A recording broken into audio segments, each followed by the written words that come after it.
Hi everyone, welcome. We're just going to do a little bit of a Skillshare exercise today just to keep ourselves going and improving. So I've cut up a piece of A4 into roughly four equal chunks, so I can do 4 different videos, and hopefully these will help you keep playing. So with this one, I'm just going to give it a squirt to wake it up and get it going. I like to use a little bit of water for this sort of skill. I'm using my little mop brush, small mop brush, small paper, and I've given my paints a bit of a squirt and a wake up. I will give them another squirt because that helps the pigment work. Obviously I've got fresh water, some kitchen paper. So let's start. We're going to mix up a nice little bit of cerulean blue. Now you can use just straight off the pan if you want, but I do like just dulling it down with a touch of burnt sienna just to make it a bit grayer. And then into that I'm going to add some ultramarine blue.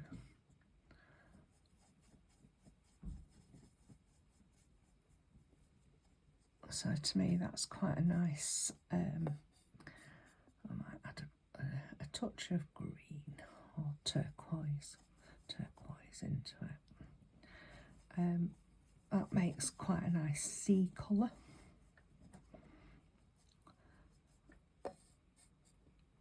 And as you can see, it's quite fluid at the moment, so I'm just going to make it a little bit stronger with more paint, less water, all the same colours. I quite like that as a sea colour.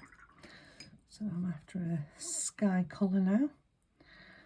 So a bit of ultramarine mixed with cerulean blue.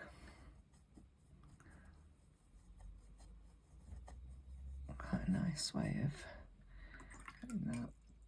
I'm just going to add a little bit of alizarin crimson into there. Oh, that's quite a lot. And a little bit of burnt sienna.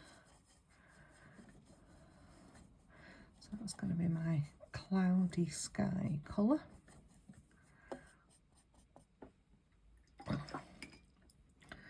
So a normal sky colour. I'm going to need a little bit of cerulean blue with a little bit of burnt sienna into it and a little bit of ultramarine. It's a nice grey blue. A bit more ultramarine into that. So quite a nice grey bluey sky colour.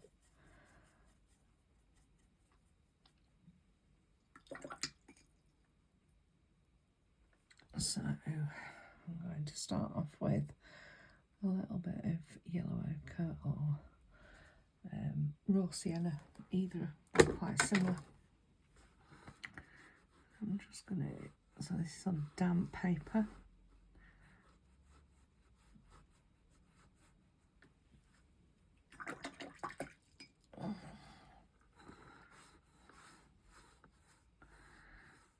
So I've just wet my brush there and just letting it go into the paper.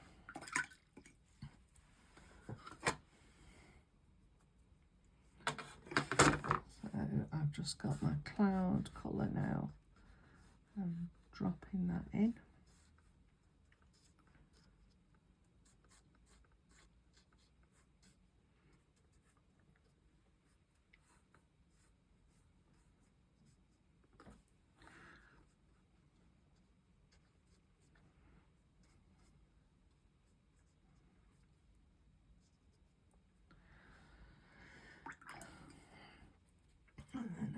sky colour. I'm just dropping that in as well. So this is just the background wash.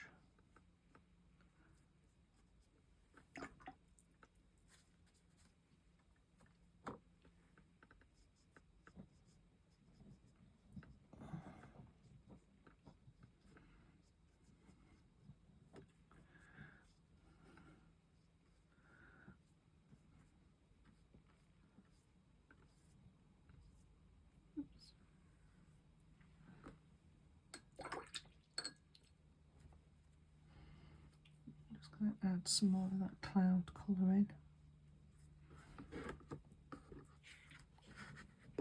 Turn it round so it hangs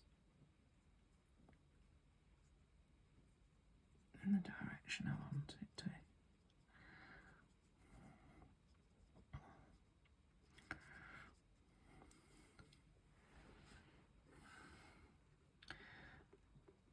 And sometimes I call this the sort of ugly stage, because you look at it and think, crikey Moses, there, nothing nice can come from this. But remember, as always, watercolour dries 30% lighter. So your sky will dry lighter. And if it's too pale, or you're looking at it and you're thinking, oh, that looks perfect, then I can guarantee you that it's got it's going to dry much lighter, and you're going to be a little bit more disappointed.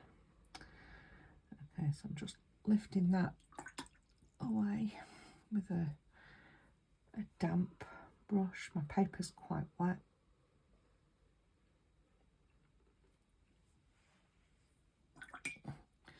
So each time I'm just washing my brush out, taking the water off on a paper towel and just running that, and we've got quite a nice sky there. So if you want to fix it at any point, you just get the hairdryer on it, because that will stop it running with you. Or turn your paper around, because that will keep everything running in that direction rather than down. So I'm picking up the sea colour now, and I'm just going to run, because my paper's this way around, I'm just going to run. Oh, sorry, I'll be able to pick that up.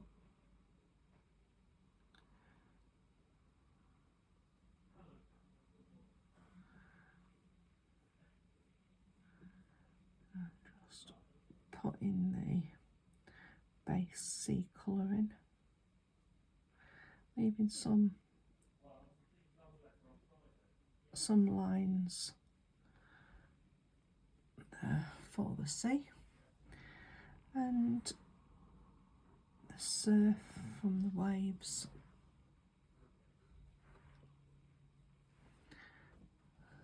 I'm just going to put a little bit more pigment up at the horizon line, but I do like how it sort of blends together a little bit.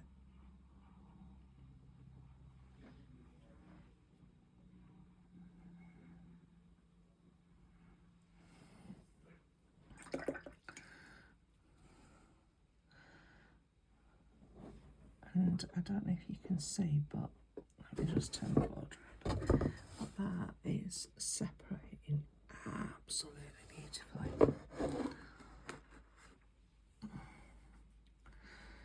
So just to add a little bit of sunlight into that space. I love this front bit, love those clouds up at the top. I'm just going to get some raw sienna or burnt or yellow ochre.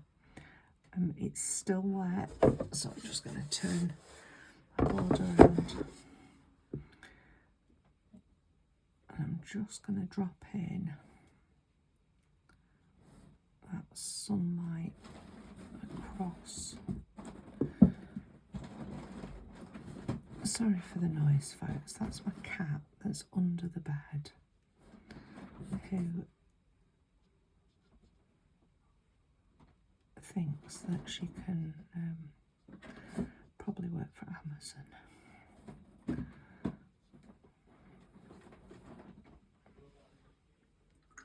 So because that's damp, the paper's really quite wet.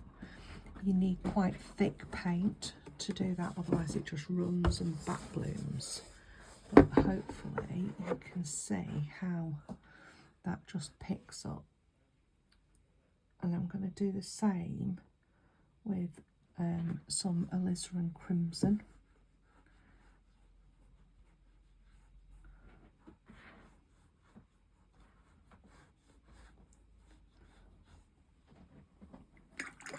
Right, I've just washed my brush. I'm taking most of the water out. I'm just going to blend it in.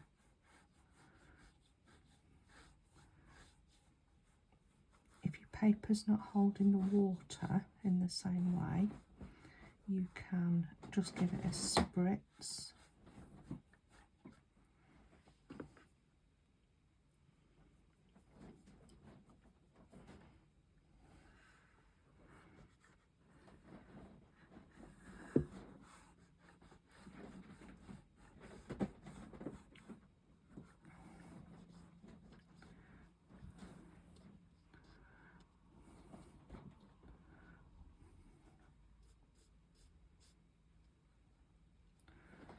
Straight away we've got a really, really delicate background coming. I'm going to turn that way again. I'm just going to run a brush along that line. So whilst that one's just going into the paper, I'm going to mix up a little bit of burnt sienna and some yellow ochre. I'm just going to drop in a little bit of cerulean blue just to dull it off a little bit.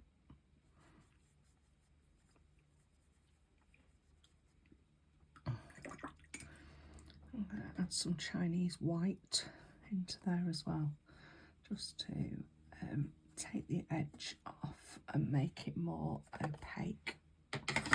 And then I'm going to drop in the sand. So this is a wet in wet technique. If the paper's wet, that you're using wet paint.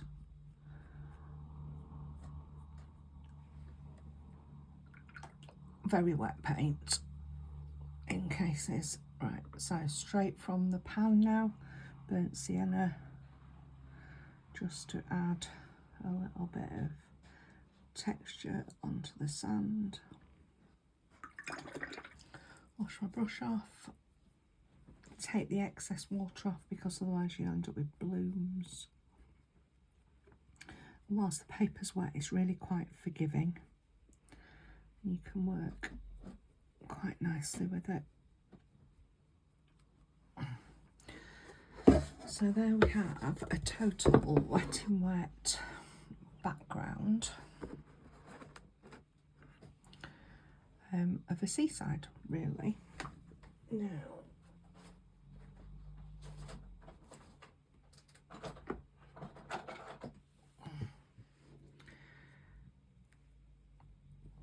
so this paper is still very, very wet. I'm just getting some white gouache and I'm just going to put that along and make some waves.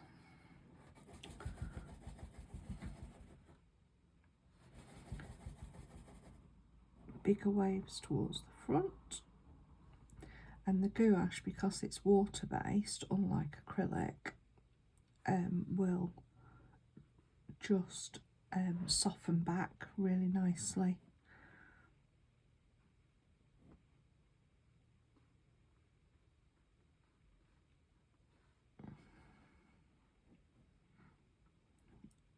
smaller marks at the back.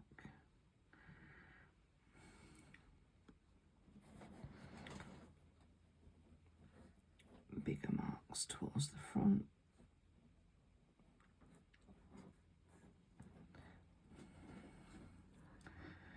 You end up with a beautiful soft seashore.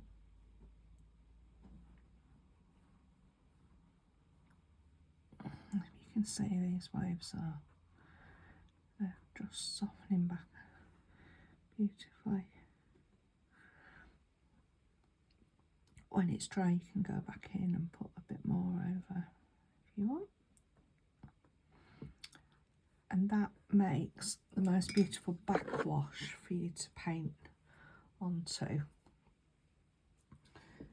It's at a point now, so that's wet in wet technique. I would then dry that off and then I can paint over the top of it.